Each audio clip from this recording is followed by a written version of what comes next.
দেবীর আগমন প্রায় আসন্ন। এখনো যদিও মহালয় হয়নি, কিন্তু মা আসছে কৈলাস থেকে। তো এই মুহূর্তে রয়েছি দাদাভাই স্পোর্টিং ক্লাব।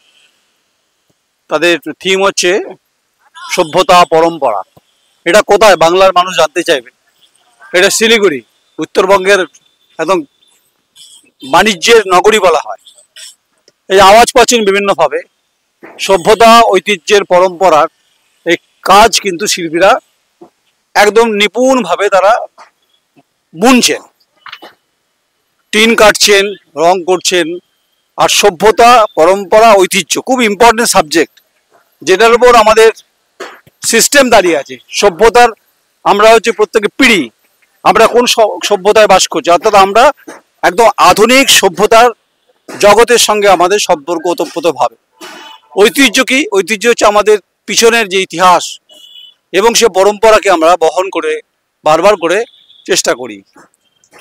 এবারের থিম হচ্ছে দাদাভাই যে শিলিগুড়ি যে ক্লাবের থিম হচ্ছে যে ঐতিহ্য পরম্পরা। শিল্পীরা কাজ করছে না, তারা বাংলার বিভিন্ন প্রান্তর থেকে তারা এখানে আসেন, প্রতিবারই আকর্ষিত করে, আকর্ষণ বাড়ায়, তা নিয়ে কোনো সন্দেহ নেই। তো আমার চিত্র সাংবাদিক ঐন্দ্রিলা ব্যানার্জি দেখাচ্ছে।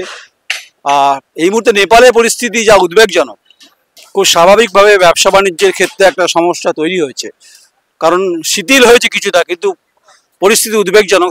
তার মধ্যেও কিন্তু পানি ট্যাঙ্কি যেমন বর্ডার এরিয়া, আর শিলিগুড়ি হার্ট অফ দ্য জায়গায় আমরা যখন দাঁড়িয়ে দেবী আসছে যখন তার কভারেজ করছি, যদি আমার চিত্র সাংবাদিক ভেতরে যাওয়ার চেষ্টা করে আমরা একবার দেখি যে টুকটাক আওয়াজ শিল্পীদের, যাকে বলে টুকটাক কামারের আওয়াজ।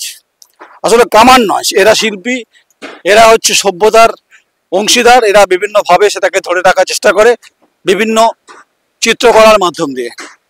তো আমরা সেই উত্তরবঙ্গে যেহেতু এসছি, নেপালের অগ্নিগর্ভ পরিস্থিতি তার কভারেজ যখন করছি, তো স্বাভাবিকভাবে উমাকে নিয়ে একটা উন্মাদনা থাকবে, দুর্গাকে নিয়ে উন্মাদনা থাকবেই থাকবে। তাই ভেতরে কাজ চলছে এখনো, যেহেতু মহালয় বলছিলাম শুরুই হয়নি, এখন হবে। কাশফুল ফুটে গেছে চারিদিকে, কারণ তিস্তা নদীর পাড়ে বিখ্যাত ইতিহাস যখন রয়েছে। দেখুন, এই হচ্ছে সভ্যতার যে কথা বলছিলাম, যে ঐতিহ্য পরম্পরায় শিল্পীরা কাজ করছে। দেখুন, অদ্ভুত। কলকাতার যারা পুজো বিভিন্ন সময় দেখেন, যারা মনে করেন যে মহানগরী পুজো খুব গুরুত্বপূর্ণ, তার সঙ্গে উত্তরবঙ্গের গুরুত্বপূর্ণ শিলিগুড়ির পুজোও খুব গুরুত্বপূর্ণ। তাই কলকাতা লাগোয়া মানুষরা যখন কলকাতায় ছুটে যান, তেমনি উত্তরবঙ্গের আশেপাশের জেলাগুলো, জলপাইগুড়ি হোক, কুচবিহার হোক, তারাও কিন্তু চলে আসে। হ্যাঁ, আওয়াজ হবে। আচ্ছা, এই টিন, এগুলো টিন দিয়ে তৈরি হয়েছে। এই টিন দিয়ে হচ্ছে এক একটা কলা, শিল্পকলা তৈরি হয়েছে। হ্যাঁ, আলকাতরা দিয়ে এখানে এক একটা বুনন তৈরি হয়েছে, মানে চিত্রকলার, যাই বলুন না কেন। তো এই আওয়াজের মধ্যেও দর্শকদের একটু বুঝতে অসুবিধা হলো, কিছু করার নেই। আপনাদের খুব সুপরিচিত ক্লাব দাদাভাই, এই হচ্ছে তার বুনন, এই হচ্ছে তার প্রতিটি জায়গায় রূপসজ্জায় তৈরি হচ্ছে শিলিগুড়ি এই বিখ্যাত পুজো। অবশ্যই আকর্ষণ বাড়াবে এই কলা যখন, চিত্রকলা যখন সম্পূর্ণ হবে। তাই শরতের আকাশ যখন কার্যত নীলাভ হয়েছে, ঠিক সেই সময় যখন উত্তরবঙ্গের কাছেই শিলিগুড়ি থেকে 30 কিলোমিটার দূরে পানি ট্যাঙ্কিতে যখন উত্তপ্ত পরিস্থিতি, যখন ভারত নেপাল বর্ডার যখন কেঁপে উঠছে, বাণিজ্য এবং আর্থসামাজিক বিষয়ের ক্ষেত্রে যখন সমস্যা, খুব স্বাভাবিক, নেপাল থেকে যে সমস্ত পণ্য পরিবহনগুলো আসে সেগুলো আটকে আছে। তাই দুদেশেরই আর্মি, সেনা এবং সশস্ত্র বল তারা রয়েছে। কিন্তু তা বলে পুজো থেমে থাকবে নাকি? তা হয় নাকি কখনো? এখানকার পুজো, এখানকার ইতিহাস, এখানকার ঐতিহ্য গুণমুগ্ধ করে, এখানকার মানুষকে যেমন করে গুণমুগ্ধ করে, আমাদেরকেও, আমরা যারা কলকাতার কাছাকাছি যারা বসবাস করি বলে মনে করি, মানে এলিট বলা হয় কলকাতা না। কলকাতা হচ্ছে ভারত, পশ্চিমবঙ্গের রাজধানী, আর উত্তরবঙ্গের বাণিজ্যের নগরী হচ্ছে শিলিগুড়ি। এখানে তিস্তা নদী রয়েছে, এখানে গল্প আছে, এখানে কবিতা আছে, এখানে উপন্যাস আছে, এখানে ঐতিহ্য আছে, পরম্পরা আছে, তার প্রমাণ এগুলো। এই আওয়াজ থাকবেই।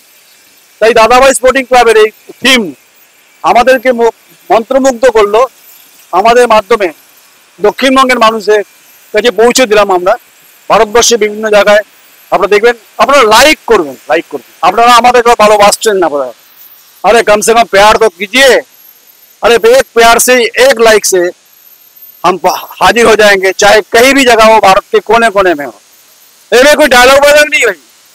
তাই উমা আসছে, আমিও আদ্যবন্ত বাঙালি, কিন্তু হিন্দি কিছু বাংলা বলা চেষ্টা করি, হিন্দি টুকটাক বলি আমি।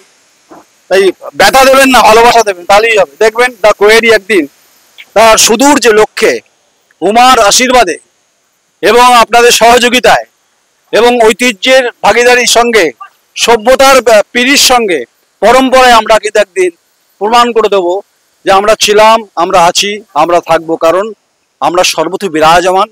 আমরা মানুষের পাশে, অধিকারের প্রশ্নে উৎসবেও আছি, দুঃখেও আছি। আবার যখন দেশ অশান্ত হয়, প্রতিবেশী রাষ্ট্র, তখনও সংবাদ করি। নমস্কার, আমি নয়ন রায়, আমার চিত্র সাংবাদিক ঐন্দ্রিলা ব্যানার্জি, শিলিগুড়ি, দাদাভাই স্পোর্টিং ক্লাব। নমস্কার।